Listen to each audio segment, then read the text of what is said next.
I'd rather you go through the side effects than me lose you. And so I look at him and I'm thinking to myself, okay, fine. Let me do it for him. Not even for me at this point, for him and my children. And so we go do chemo. At this point now, I had to rope in my family. So my mom posts in our family group and says, by the way, Winnie has been battling breast cancer for a period of time. And the family was like, why didn't you tell us? Yes. This is not the kind of thing you go through alone. And they rally themselves and they collect money and they start sending me money. And so that's when I started, like, I think the first down payment they did for me was 63,000.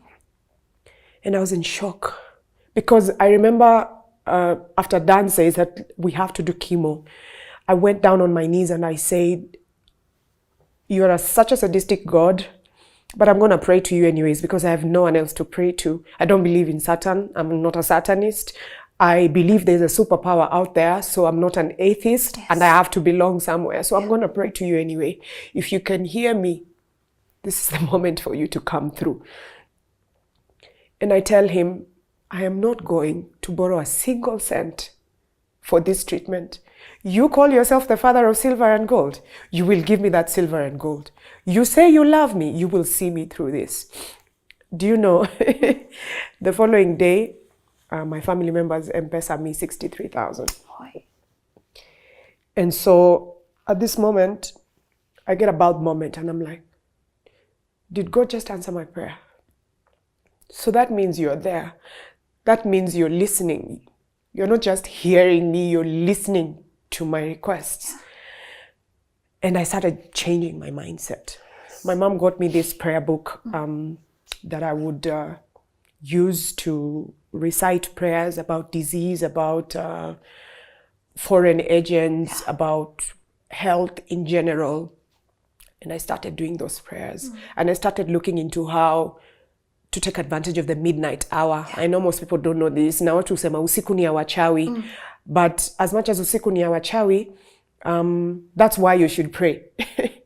You wake up in the midnight hour so that when they are doing whatever they are doing, you're covering yourself with the grace and the blood of Jesus.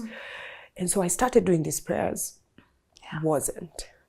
And so the more I nourished myself spiritually, the more my spiritual eyes awakened, opened, and I could see that, wait, God doesn't give you problems so that you can suffer. He's not sadistic.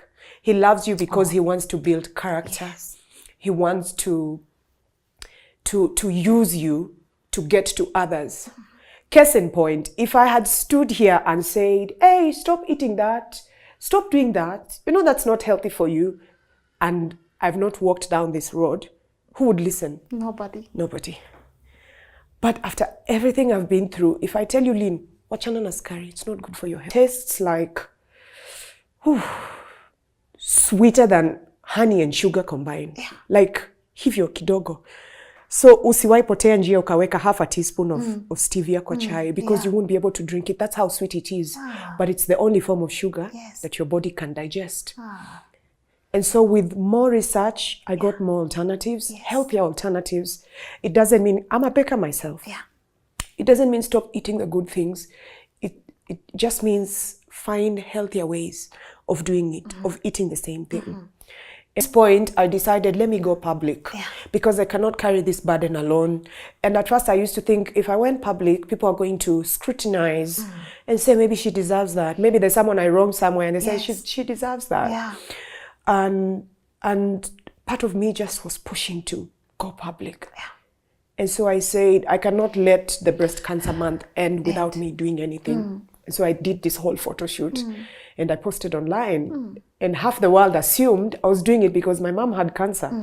So I'm just doing it in support of people who had cancer. But the few that read in between the lines understood that it was my own battle. And so it was a trend. People spoke.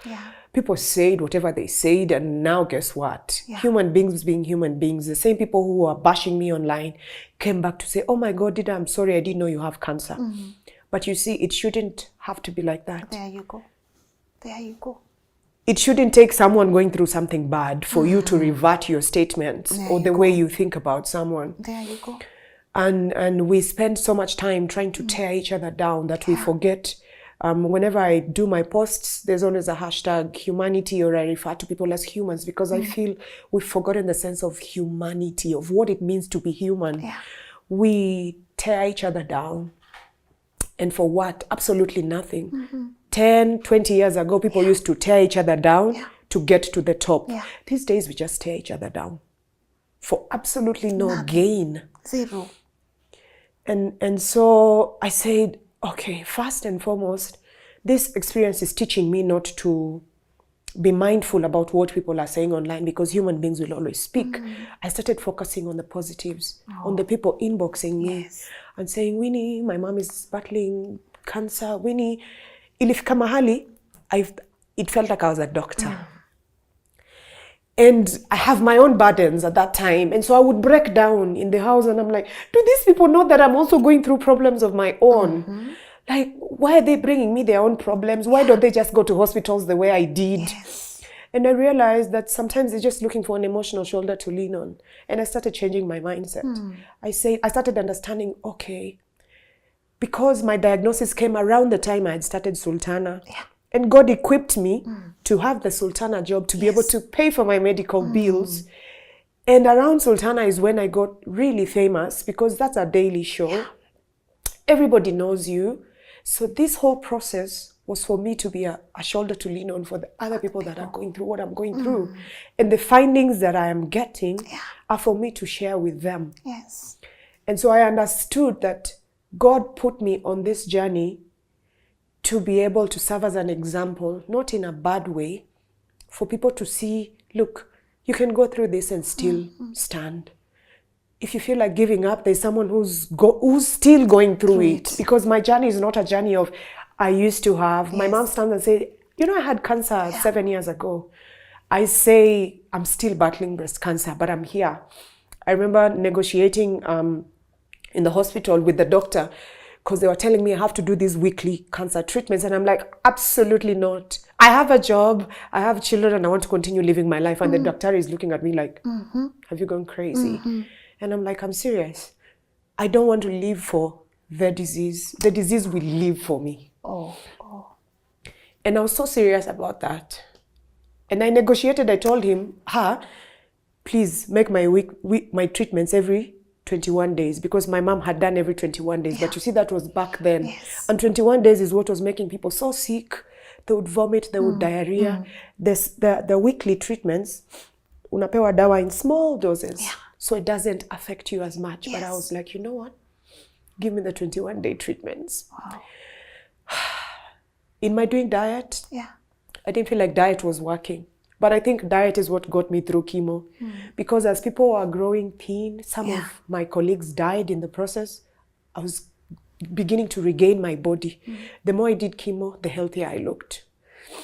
And it baffles even my doctors and nurses to date. They don't understand it, because chemo is the one that is meant to take you down.